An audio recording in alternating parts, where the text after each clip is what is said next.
Empezamos ya. Hola, Pía. Bueno, hola, buenas tardes a todos. Estamos aguardando unos minutos porque la gente sigue ingresando. Así que si nos tienen un ratito de paciencia, empezaremos y 35. Muchas gracias por acompañarnos. Por favor, doctora, lo que usted necesite. No, pero no salí. La Pía, pues. No, pero vos no.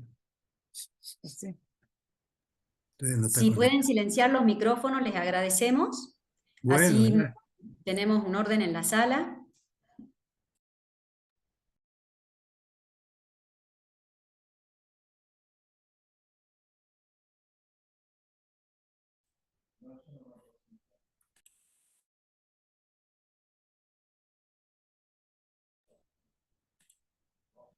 Bueno, muy buenas tardes. Somos alrededor de 100 personas de la comunidad UCASAL participando en este ciclo de webinars, Familia Sé lo que eres. Es un espacio generado desde el Instituto de la Familia y la Vida. Nos acompañaba la Dirección de Recursos Humanos, que nos proporciona la posibilidad de poder pensar en familia sobre aquello que más nos importa, que son nuestros vínculos familiares. Este ciclo de webinar de Familia Sé lo que eres se enmarca en el mes de mayo, precisamente para celebrar lo que es la familia. En esta oportunidad nos acompaña José Randler. José, buenas tardes. Buenas tardes, hola Pía. Hola a todos, ¿cómo les va? Muchas gracias, José, por acompañarnos. Creo que este ciclo y este segundo webinar en particular lleva tu nombre. ¿Ah? Te voy a presentar a la comunidad UCASAL. José es licenciado en Ciencias para la Familia, es orientador familiar, es profesor titular de Familia y Escuela, Ética y Bioética, es consultor matrimonial y familiar, además de familiólogo y educador, es experto en pedagogía familiar, es padre de familia y se caracteriza por su calidad humana, además de defender los valores que hacen y que sostienen a la primera comunidad natural que es la familia. José, en esta oportunidad nosotros queremos reflexionar sobre la familia y su relación con el trabajo, ¿sí? Sabemos que la familia es el lugar desde donde se proyecta la persona, el trabajo es el espacio que nos permite desarrollarnos, desarrollar nuestra propia vocación. ¿Cómo hacemos para conciliar ambas dimensiones? Bueno, te agradecemos esta tarde, te agradecemos cómo nos puedes iluminar en este momento. Bueno, primero que nada voy a poner el cronómetro porque si no me puedo pasar, pero vamos a poner. Bueno, gracias por la invitación, gracias por la presentación y gracias por la paciencia a estas horas de la siesta para poder escuchar esto.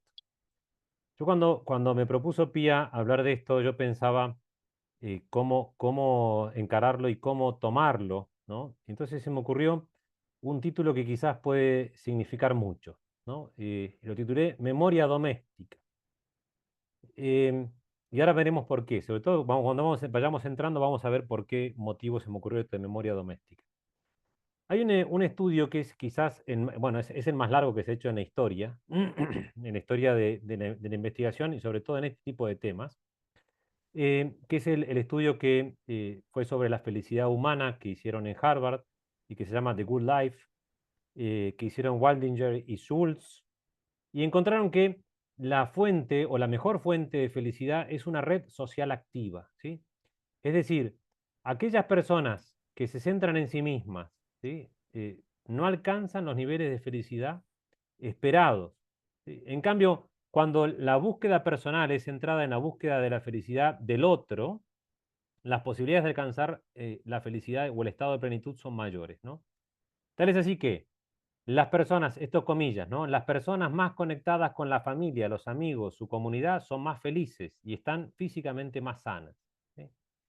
Esta afirmación, podemos decir que el lugar donde se ama, ¿sí? Por el solo hecho de ser, que es un amor ontológico, el lugar donde a uno lo valoran por lo que es, o uno valora al otro, donde se cuida, se protege, se hace crecer, se estimula, se acompaña, se sostiene, fomenta el desarrollo de personas más felices o con mayores posibilidades de ser felices y alcanzar una vida plena. Y ese lugar se llama familia, ¿no? Estos autores de la Universidad de Harvard, sobre 724 personas durante 80 años fueron siguiendo para ver cuáles eran los factores que influían efectivamente en el tema de la felicidad, ¿no? Y las relaciones humanas, interpersonales, todas ellas, ¿no? Ya sea la amistad, el trabajo, el club, entre otras, pero especialmente las familiares, incluso aunque existiesen dificultades, rencores, roces, malos tratos, ¿sí? Hacen más felices a las personas, incluso, y esto lo comparan los autores, a ganarse la lotería.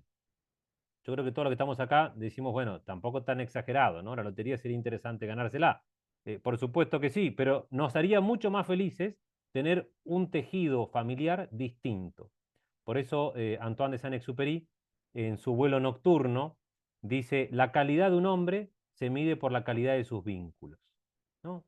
Y entonces, si nuestra felicidad depende directamente de las relaciones personales, especialmente de las familiares, ¿por qué dedicamos más tiempo a otras actividades, ¿no? ¿Por qué en nuestras prioridades quizá la familia no ocupe un lugar primordial? ¿Por qué existe cada vez un mayor individualismo, donde primero importo yo y después, si hay lugar, yo también, ¿no? ¿Por qué cada vez más jóvenes y adultos prefieren la soltería sin compromiso alguno? No tengo respuesta a esto, lógicamente, pero se me viene a la cabeza lo que decía Miguel Benasayac, que es un autor, es un psiquiatra que es argentino, pero vive en Francia hace mucho tiempo, en un libro que se llama La época de las pasiones tristes. Y él dice que esto él lo encuentra en el origen de la libertad, ¿no? Y él compara, en la antigua Roma, ¿sí? Y el esplendor del derecho romano, los esclavos eran aquellas personas que por derecho no poseían ningún tipo de vínculo, ni con una patria, ni con un origen, ni con una familia, no tenían nombre, ¿no? Y eran simplemente individuos aislados de todo vínculo personal. Y en contrapartida, habiendo ya pasado unos miles de años en el medio, en pleno siglo XXI, muchos individuos consideran que el no poseer vínculos personales es lo que los hace libres. Encontramos acá un alejamiento de toda la responsabilidad social, ¿no? Tanto de modo personal, viviendo su vida, como también en el orden institucional, donde todo aquello que posea ciertas normas o reglas se considera como una cárcel o una prisión.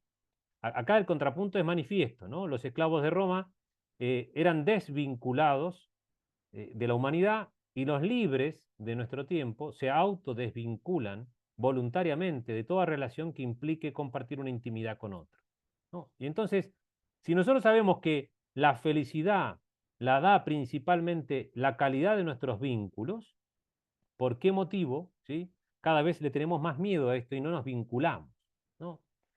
Enrique Rojas plantea cuáles son los elementos de los que la gente se arrepiente mucho más, ¿no? O situaciones.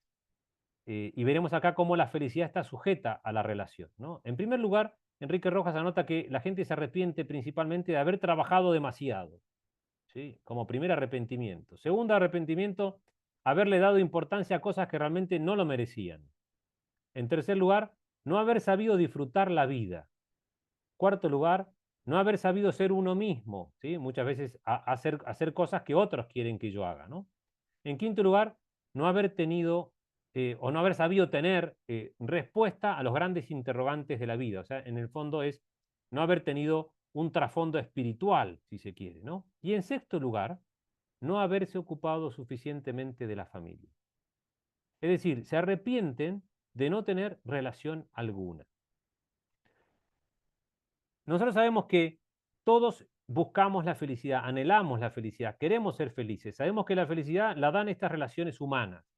Sin embargo, en esta carrera por la felicidad a veces perseguimos imposibles y nos equivocamos muchas veces. Y culpamos a la felicidad, ¿sí? Porque a veces es esquiva, ¿no? Pero en realidad a veces equivocamos ese camino porque estamos buscando otro tipo de felicidad. Hay dos tipos de felicidad, que en realidad esto es una cosa muy antigua, pero que es traída nuevamente por Ryan y Decci, es traída al mundo nuestro, igual que Seligman, ¿no? Que plantean que hay dos tipos de felicidad. Una felicidad que es hedónica, que es pasajera y que está relacionada o asociada al placer, y una felicidad que se llama de plenitud o eudamónica, que está relacionada con aquellas cosas que realmente le dan sentido a nuestra vida, ¿no? Y esa felicidad es perdurable en el tiempo. Y básicamente esa felicidad eudamónica se podría resumir en la frase vivir bien. O sea, lo que hace que nosotros seamos felices para siempre es el vivir bien. ¿Y qué es vivir bien? ¿Sí? Vivir bien implica tres cosas. La primera de esas es significatividad. La segunda es intimidad. La tercera es virtud. La significatividad se refiere a darle significado o sentido a mi propia vida, ¿sí? Y es vivir con algo para hacer, con un ideal, ¿no? Y es entender que mi sola presencia en este mundo es un don. Eso es la significatividad. Segunda característica, la intimidad, que es la capacidad de buscar relaciones verdaderamente humanas y experimentar las relaciones como un don. Es decir, el otro es un don para mí. O sea, con la significatividad yo soy un don para el otro, con la intimidad el otro es un don para mí. Y en tercer lugar, para poder vivir bien y alcanzar esta felicidad eudamónica, necesito la virtud, que es esa capacidad de aceptar lo que nos pueda suceder, ¿sí? Transformar mi vida, ¿sí? En una cosa mejor, ¿sí? En una mejor vida, ¿no? Y entonces eso va a ir generando en la persona cierta gimnasia para poder vencerse a sí mismo, ser dueño de sí mismo, poder ser un don plenamente para el otro y aceptar verdaderamente al otro. O sea, en realidad, este sentimiento de abundancia o de felicidad eudamónica se enraiza en la posibilidad de ser un don, en la posibilidad del don. Y este don, ¿dónde se aprende a ser don? ¿Dónde se aprende esta felicidad? Esta felicidad se aprende principalmente en la casa, ¿sí? Vimos que el hombre busca ser feliz, que la felicidad está sujeta y condicionada a nuestras relaciones. Y entonces aquí lo primero que pensamos es en la primera sociedad de todas, que nace de la sociedad conyugal, que es la familia, ¿no? Y entonces aquí es donde entra la importancia que tiene el hogar en la felicidad y como experiencia fundacional, ¿sí? Que va a repercutir hondamente en la configuración personal de cada uno. Todos los que estamos acá crecimos en un hogar, ¿sí? De tal o cual características y configuración. Quizás ese hogar no fue el mejor, quizás sí, nuestras experiencias quizás fueron malas, quizás fueron buenas, no importa, pero todos tenemos una memoria colectiva de lo doméstico. Todos tenemos una memoria doméstica. Y en estas relaciones familiares primarias es donde se empieza a gestar la felicidad, la plenitud del hombre. Es decir, en estas íntimas relaciones interpersonales jerárquicas de padres e hijos, fraternas, ¿sí? Asimétricas, porque tengo que aprender a amar de aquellos que me enseñan a amar, o sea, de mis padres, en esas relaciones donde yo aprendo a ser feliz. Esta es mi memoria doméstica. De tal modo que yo soy yo mismo y las relaciones mismas, ¿sí? Así como la música es relación de notas con notas, la pintura de luces y sombras, así el hombre es una relación de relaciones. Y entonces esto va a marcar muchísimo, ¿sí? El propio despliegue personal y va a marcar mi modo de ser personal. Y piensen en estas relaciones, mi primera relación de ser hijo de Dios, segunda relación de ser hijo de unos padres, tercera de ser hermano de alguien, la cuarta de ser miembro de una comunidad, ¿sí? Y en esta categoría va a entrar obviamente el trabajo, aunque primero entra quizás el colegio, ¿no? Pero yo soy miembro de una comunidad. Y esto es lo que va conformando un patrimonio vital, ¿sí? La persona está llamada a formar una familia, la persona tiene una dimensión familiar, así como tiene una inteligencia, voluntad, también tiene una dimensión familiar. Esto lo dice Rocco Buttiglione. El hombre, el ser humano, es un ser familiar, es un ser doméstico, ¿no? Y entonces, donde en ese hogar, en ese lugar doméstico, es donde uno puede vivir la educación, la intimidad, ¿sí? Y la economía, o sea, el conocimiento y el manejo de los bienes materiales. Y ese lugar, que es la casa, ese clima doméstico, va a conformar mi patrimonio vital. ¿Qué forma mi patrimonio vital? Lo forma principalmente mi relación con mi papá y con mi mamá y con mis hermanos. El papá tiene una función específica en la casa. El papá, por propia naturaleza, es el que separa, el que da seguridad, el que da sostén, el que da protección.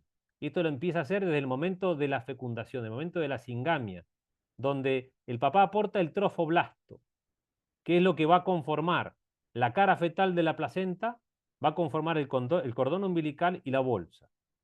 Y ahí el papá empieza, desde su primer momento biológico, empieza a separar, a dar seguridad, a dar sostén y protección. El papá va a ser el que va a configurar el autoestima inicial, el que va a ayudar en el proyecto biográfico de cada hijo. No vamos a entrar en detalle en esto, pero el papá aporta muchísimas cosas. Y ese papá empieza a conformar el patrimonio vital de ese hijo, pero la madre también va conformando el patrimonio vital de ese hijo, la memoria doméstica de ese hijo.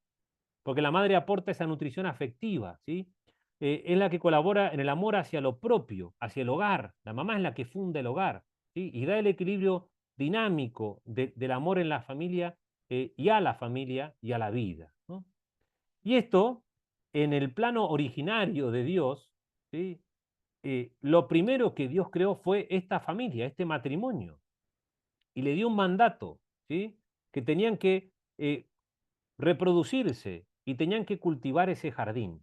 Entonces va en este orden. Las expresiones del don de sí pensadas por Dios es en primer lugar la familia y en segundo lugar la cultura donde entra el trabajo, ¿sí?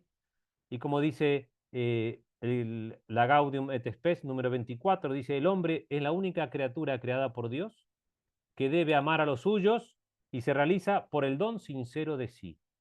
Así se realiza el hombre, en el don sincero de sí. Volvemos al tema del don, ¿no? Y de esa posibilidad de ser felices.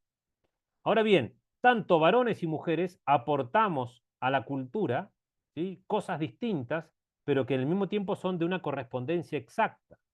Ahora, lo primero que aportamos es la familia. Si no hay familia, no puede haber cultura, ¿no? Y entonces, en el mundo que nos toca vivir, ¿sí?, estamos viviendo ciertas revoluciones que son histórico-vitales. La primera de la historia de estas revoluciones, que es la revolución industrial, saca al varón del hogar y empieza la destrucción doméstica. Segunda revolución es la revolución sexual, ¿sí?, saca a la mujer del hogar.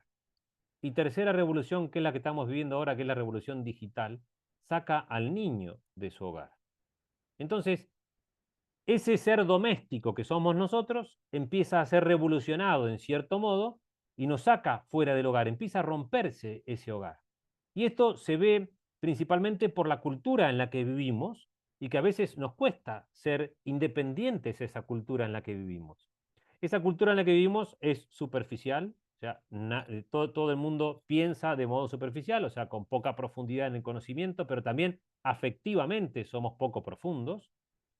Eso nos lleva a una sociedad que es líquida, donde el compromiso con el otro nos produce un cierto rechazo. Eso nos va a llevar a un individualismo, donde la autorrealización es mucho más importante que la realización social, ¿no? Pensemos en el matrimonio. El matrimonio pasa a ser una cosa aneja al hombre en esta visión individualista. Entonces, cuando yo algún día quiero tener un hijo, voy y encargo uno, digamos, ¿no? Como sea, como dé lugar, y se olvidan de la función social que tiene el matrimonio como fundante de la familia y de la sociedad. Y por último, esta sociedad es masificada, ¿no? Y lo que hace esta sociedad masificada es que entre todos repartamos la responsabilidad y entonces nadie tiene la culpa. Y es del mundo que nos toca vivir. Y todos vivimos en esa cultura y estamos empapados de algún modo, mayor o menor grado, de todo esto. Y también por ciertos condicionantes que también tiene esta cultura. Principalmente encuentro la neurosis del éxito, ¿sí? Pero todos queremos ser exitosos. ¿Exitosos en qué sentido? ¿En que yo quiero ser más perfecto para ser un don pleno, para poder ayudar a los demás? No, sino que es una neurosis del éxito icónica, que quiero tener una imagen de éxito, ¿no? Y esto también se confunde con la adquisición y el crecimiento. Pensamos que hemos crecido personalmente porque tenemos bienes materiales. Y entonces nuestro termómetro no va a ser nuestra mejora personal, sino nuestra adquisición de bienes, nuestro crecimiento material. Y esto nos va a llevar a una postura de tener un cierto temor al don. Tenemos miedo de darnos, porque si nos damos tenemos miedo de que vamos a perder algo, a fracasar, ¿no? Y eso nos va a llevar a una amnesia de testimonio ético, donde vamos a tener miedo, ¿sí? O vamos a querer olvidarnos de que tenemos que dar testimonio nosotros también, de ese don que somos. Y esto principalmente se da, ¿sí?, por una intimidad aislante que vivimos, donde pensamos que porque tenemos seguidores en nuestras redes, ¿sí?, tenemos relaciones humanas. Sin embargo, no tenemos relaciones humanas verdaderas y profundas, ¿no? Entonces, usted me va a decir, bueno, ¿y cuándo va a entrar el tema del trabajo acá? ¿Sí? Entonces, ahora sí podemos quizás introducir, ¿no? El trabajo es un mandato divino, ¿sí?, también, el de cultivar el jardín y el ser dueños de la creación. Sin embargo, el primer mandato es hacia la familia, es el matrimonio. Y entonces, no tenemos que perder de vista que el trabajo no puede ser un fin en sí mismo, como lo es la persona misma, ¿sí? No se puede trabajar para beneficio personal solamente, sino que se tiene que trabajar en vistas al bien común político, principalmente de la comunidad, y al bien común sobrenatural.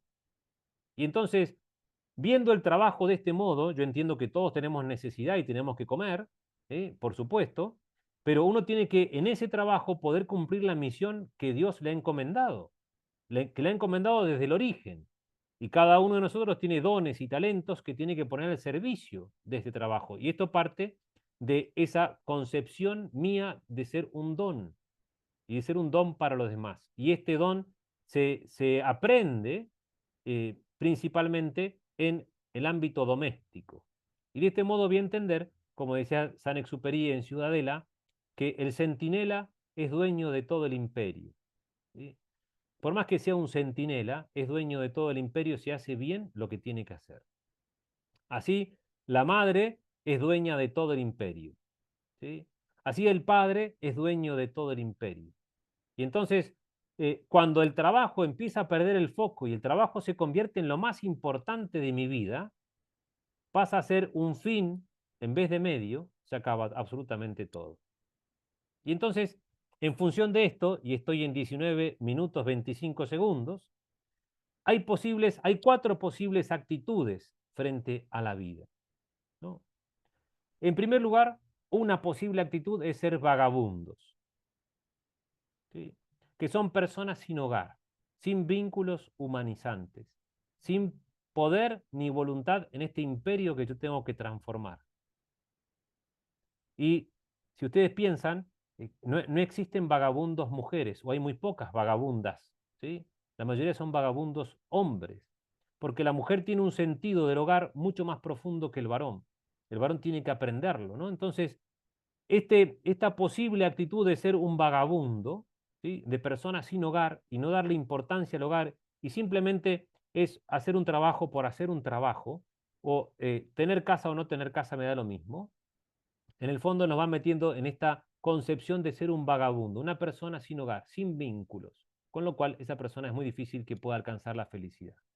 Como segunda posible actitud frente a la vida es el de ser nómadas, ¿sí?, que aquí encuentro yo personas que persiguen la perfección, ¿sí?, que nunca llega, y evitan vínculos profundos también, no echan raíces.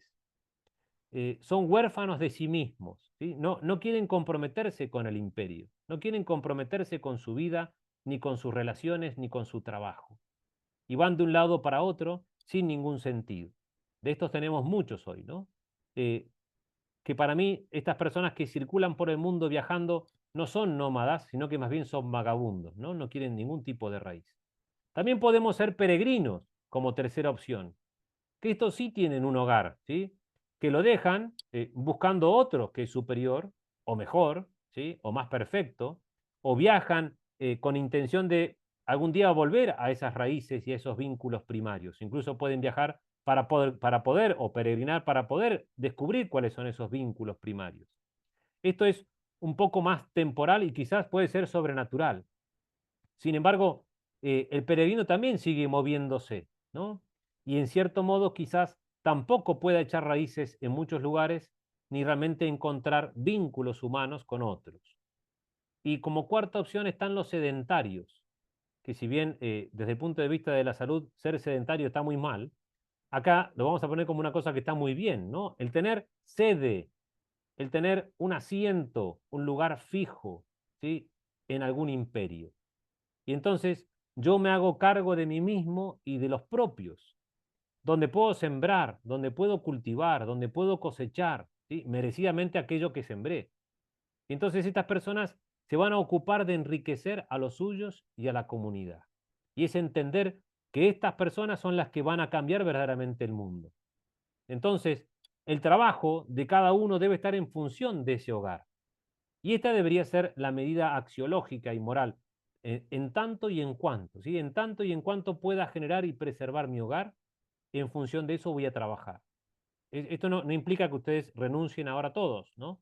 Y digan, bueno, lo mío es como me decía una vuelta una maestra que no planificaba sus clases y me decía, bueno, pero pasa que lo primero es mi familia. Yo entiendo perfectamente, ¿no? Pero el trabajo también hay que hacerlo y es una expresión de esa cultura, y es una extensión de esa familia. Pero sin olvidar que el hogar es fundante y a donde tenemos que realmente poner nuestra cabeza, a pesar del trabajo, es en la familia, en nuestra familia, ¿no? Entonces, esto es lo que le va a dar centralidad y un sentido propio a esa cualidad de don, porque lo único que tiene valor eterno, ¿sí? Que el trabajo puede ser que tenga valor eterno, pero va a tener mucho más valor eterno el haberme dedicado a mi familia y a mis hijos. Y eso es lo que va a marcar la memoria doméstica de mí mismo y de mi familia. Entonces, para terminar, simplemente una pregunta para que nos quedemos pensando. Esto es una reflexión no acabada y muy apurada y breve, ¿sí? Entonces la pregunta sería, ¿cuál es la memoria doméstica? Y podemos poner entre paréntesis la huella de amor, ¿sí? ¿Cuál es la memoria doméstica que le dejaremos a nuestros hijos? Será una memoria doméstica de papás que no están nunca, que no se ocupan y que el trabajo es mucho más importante que una persona que se llama hijo o una persona que se llama esposa o esposo.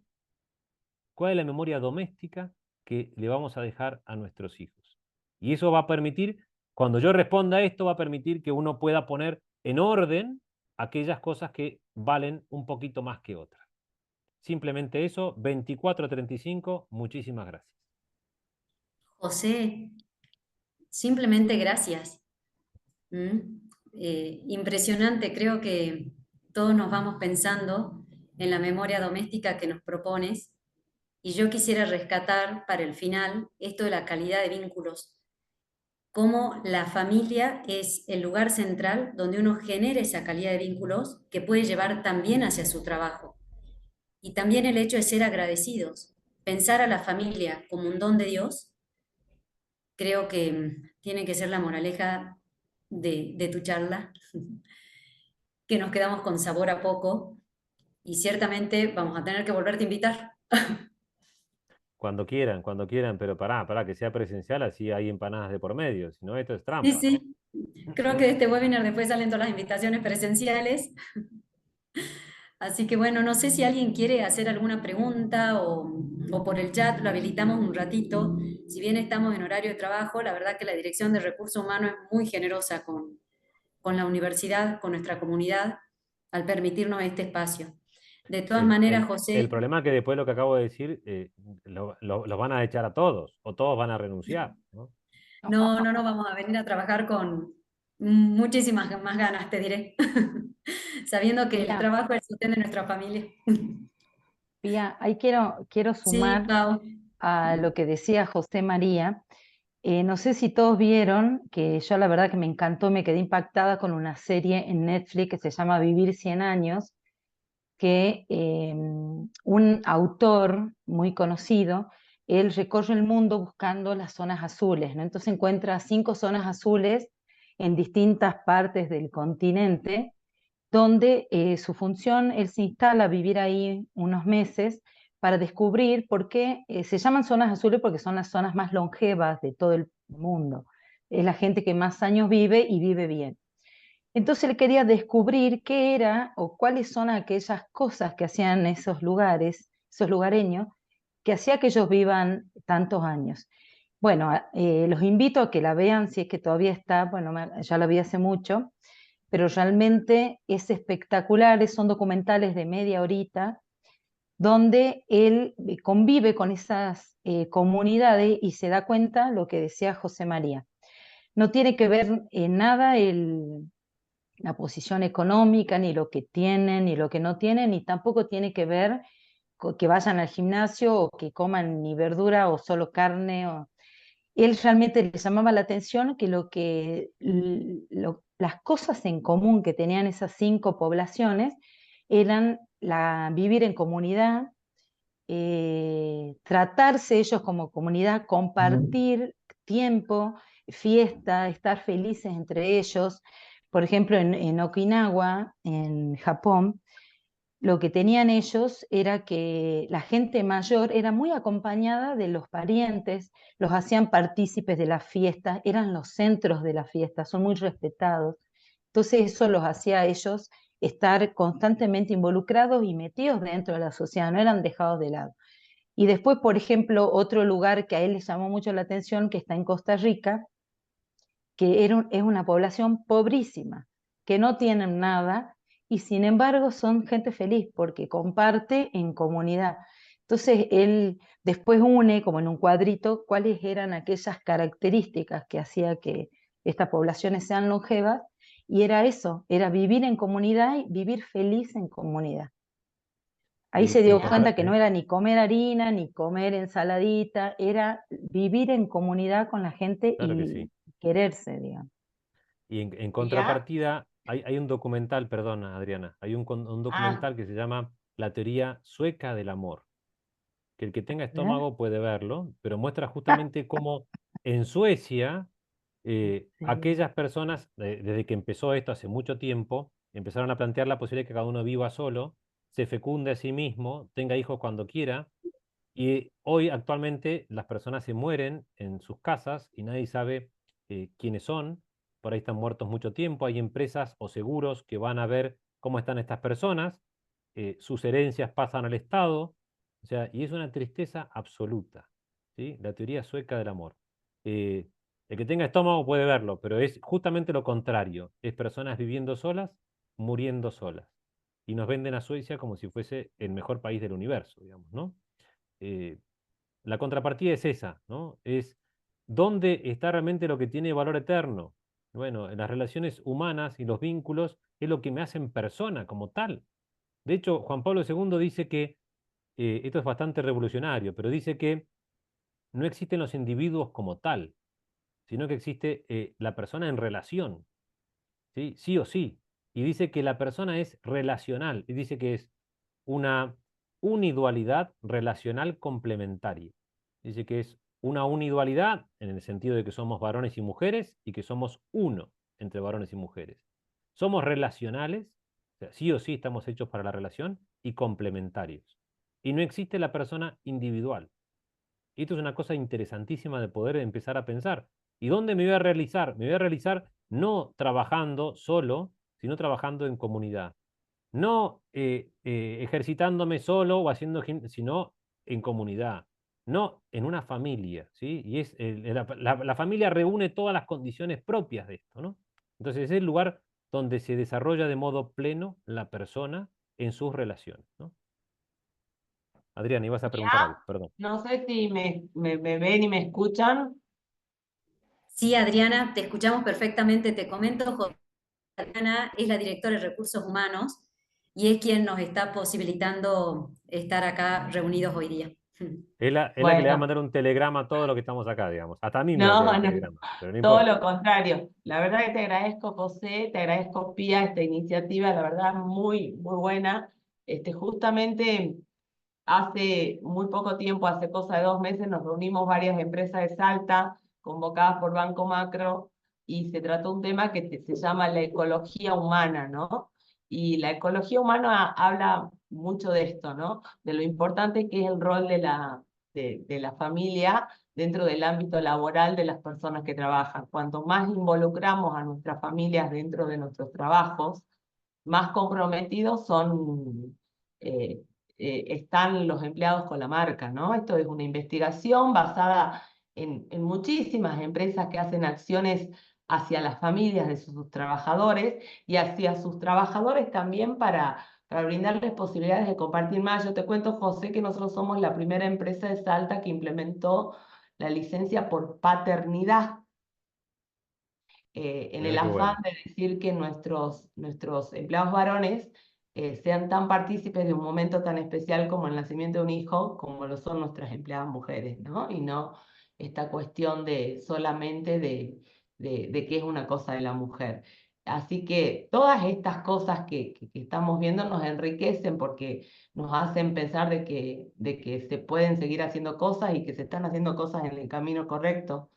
Em, y en el afán de recomendar, yo voy a recomendar algo mucho más bonito, pero que me parece que también tiene que ver, que se llama, está en Netflix, se llama La vida es sueño, es una investigación hecha por chilenos, donde se entrevistan a personas de más de 80 años y todas esas personas de más de 80 años, todas tienen un sueño por cumplir.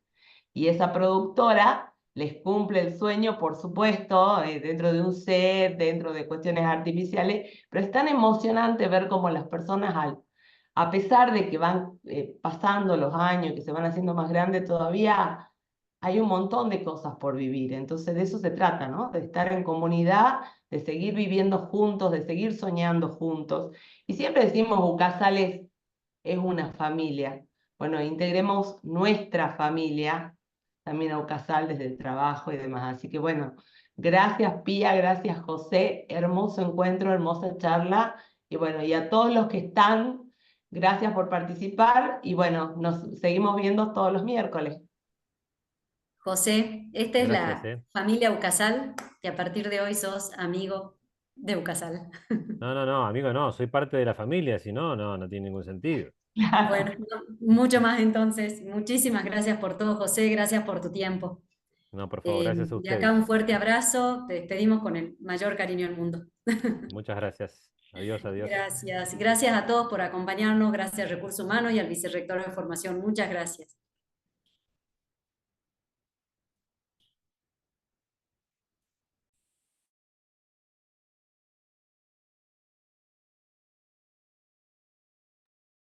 Muchas gracias, doctora Pía.